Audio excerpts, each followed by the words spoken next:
रिश्तों को बिगाड़ सकती हैं, कि अगर किसी ने ये जान लिया तो शायद वो इंसान कभी पहले जैसा ना रहे। लेकिन मैं तुमसे छुपा नहीं सकता, क्योंकि इस दुनिया में सच्चाई सिर्फ दो तरह के लोगों को पता चलती है, या तो उन्हें जो बर्बाद हो चुके हैं या उन्हें जो अब बर्बाद होने से इनकार करते हैं। आज तुम जानने वाले हो वो 5 अंधेरी तरकीबें जो किसी भी औरत को तुम्हारी ओर खींच सकती है, धीरे, गहराई से और लगातार। फाइनल वार्निंग, ये वीडियो एक खेल नहीं, ये युद्ध है जो तुम्हारे मासूम दिल और जले हुए आत्मसम्मान के बीच खेला जाएगा। कभी ऐसा हुआ है कि तुमने किसी लड़की के लिए सब कुछ किया, उसके दर्द को समझा, उसका ख्याल रखा, लेकिन फिर भी वो उस इंसान के पीछे भागी जिसे उसकी परवाह तक नहीं थी। तुमने खुद से पूछा होगा, क्या मेरे साथ कुछ कमी है? लेकिन नहीं, कमी तुम में नहीं थी, कमी थी उस खेल की समझ में जो ज्यादातर लोग तुम्हें सिखाते ही नहीं, क्योंकि ये दुनिया अच्छे लड़कों की कद्र नहीं करती। वो उन लोगों के पीछे दीवानी होती है जो दिमाग से खेलते हैं और दिल को रहस्य बना देते हैं। नीत्शे ने कहा था, There is always some madness in love, but there is also always some reason in madness. Carl Jung ने लिखा था, That which we do not bring to consciousness appears in our life as fate. और Robert Greene कहते हैं, The most seductive quality of all is mystery. तो फिर सोचो, क्या तुम अपने ही शैडो सेल्फ को इस्तेमाल कर सकते हो उस खेल में जिसमें आज तक तुम मोहरा थे? क्या हो अगर अट्रैक्शन कोई किस्मत नहीं बल्कि एक फॉर्मूला हो, एक ऐसी काली विद्या जिसे सही समय पर इस्तेमाल किया जाए तो वो किसी को भी तुम्हारा बना सकती है। आज तुम सिर्फ जानोगे नहीं, आज तुम वो बनोगे जिसे लोग छोड़ नहीं पाते। अगर अब तक तुम्हारे दिल की धड़कन थोड़ी तेज हो गई है, अगर तुम्हें लगा कि कोई तुम्हारे अंदर की बातें बोल रहा है, तो वीडियो को लाइक जरूर करो और कमेंट्स में बताओ तुमने किस मोड़ पर खुद को सबसे ज्यादा टूटा हुआ महसूस किया था, क्योंकि वहीं से शुरू होती है बदलाव की सबसे गहरी चिंगारी। सब्सक्राइब कर लो, क्योंकि अब जो आगे आएगा वो सिर्फ कंटेंट नहीं, जागृति होगी। रिवर्स वैलिडेशन का इस्तेमाल करके आज ही किसी बातचीत में फर्क महसूस करो। उससे कहो, तुम्हारे विचार काफी अलग हैं, पर अभी मैं पूरे यकीन से कुछ नहीं कह सकता। बस इतना कहने से वो खुद को तुम्हारे सामने साबित करने की कोशिश करेगी। बस एक लाइन और खेल बदल जाएगा। अब वो 5 काली तरकीबें जो दिखने में मासूम है पर असर में जहरीली, लेकिन याद रखो, जहर भी दवा बनता है अगर तुम सही समय पर और सही मात्रा में इस्तेमाल करो। Trick 1, reverse validation. उसे वैलिडेट मत करो, उसे वैलिडेशन कमाओ। ज्यादातर लोग वैलिडेशन के लिए तरसते हैं, तुम्हें उल्टा करना है। उदाहरण, वो कहे, मैं मेडिटेशन करती हूँ, तुम कहो, अच्छा इंटरेस्टिंग, पर रियल डिसिप्लिन तो तब आता है जब कोई देख नहीं रहा होता। तुमने क्या किया? उसकी बातें मानी, पर उसे इम्प्रेस करने के बजाय चैलेंज किया। और औरतें उसी को चेस करती हैं जो उन्हें अप्रूव नहीं करता बल्कि उन्हें अर्न करवाता है। ट्रिक 2, एको टेक्निक। उसकी ही भावनाओं को दोहराओ गहराई से। ये सबसे सटल हथियार है। वो कहे, मुझे अकेलापन महसूस होता है, तुम कहो, कुछ लोगों के लिए अकेलापन सजा होता है, पर तुम्हारे जैसी सोल्स के लिए ये शायद एक जरूरत है। तुमने क्या किया? उसे उसके ही शब्दों में, पर उससे भी ज्यादा गहराई में दिखा दिया। यहीं से शुरू होती है इमोशनल बॉन्डिंग, जहां वो तुम्हें समझने वाला मानती है, और यही बनता है addiction. Trick 3, push pull tension. एक कदम पास तो कदम दूर।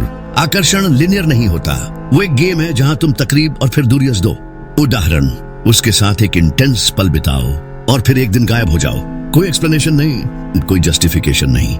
उसका दिमाग पागल हो जाएगा। क्या मैंने कुछ गलत कहा? वो मुझे इग्नोर क्यों कर रहा है? यही टेंशन उसके दिमाग इसको तुम्हारे बारे में ऑब्सेसिव बना देगा। Trick 4, triangular attention. एक और महिला की सटल उपस्थिति। एवोल्यूशनरी साइकोलॉजी कहती है, औरतें उसी को ज्यादा महत्व देती हैं जिसे दूसरी औरतें चाहती हैं।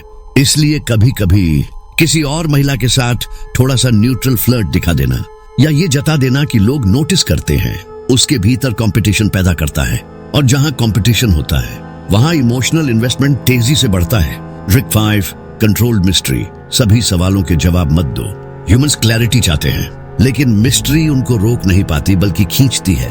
तुम्हें हर बात नहीं बतानी, हर मैसेज का जवाब तुरंत नहीं देना, हर इमोशन को खुलकर नहीं दिखाना। वो कहे, तुम हमेशा इतने काल्म कैसे रहते हो? तुम कहो, कुछ चीजें बताने से उनका असर खत्म हो जाता है। बस इतना कह देने से ही वो जानने को तरसने लगेगी, और यही तुम्हारा सबसे बड़ा ताकत बनेगा। अब जरा चुप हो जाओ, फोन नीचे रख दो, आंखें बंद कर लो और खुद से एक सवाल पूछो, अबे मैं ये सब क्यों सीखना चाहता हूँ? क्या ये सिर्फ एक लड़की के लिए है, या शायद क्योंकि तुम्हें वो बच्चा याद है जो किसी की आंखों में सच्चाई लेकर झांका था और बदले में मिली थी सिर्फ चुप्पी, सिर्फ तिरस्कार, सिर्फ अधूरी बातें और खाली शब्द। क्योंकि तुम्हें अब भी वो शाम याद है जब तुमने आखिरी मैसेज लिखा था, टेक केयर, और जवाब में मिला था सीन। तब तुम्हारा दिल नहीं टूटा था, तब तुम्हारा भरोसा टूटा था। और जब भरोसा टूटता है तब इंसान या तो टूटकर बिखरता है या फिर खामोशी में जन्म लेता है वो नया रूप जो अब इस्तेमाल करना जानता है। तुम ये खेल इसलिए नहीं सीख रहे कि तुम किसी को चोट पहुंचाओ, बल्कि इसलिए क्योंकि तुमने बहुत बार खुद को चोट खाता देखा है। और अब तुमने तय कर लिया है कि ये आखिरी बार था। पावर, पेन और पर्पस। अक्सर लोग समझते हैं कि ताकत दूसरों पर हावी होने का नाम है, लेकिन सच्ची ताकत वो है जब तुम अपनी कमजोरियों को देख सको बिना शर्म के।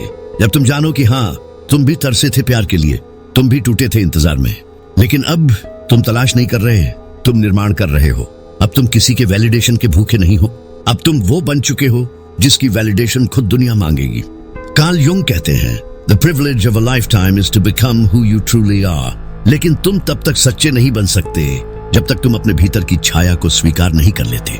वो शैडो सेल्फ जो जानता है कि कैसे मैनिपुलेट करना है, कैसे साइलेंस को हथियार बनाना है, कैसे किसी की नब्ज पर अपनी उपस्थिति छोड़नी है।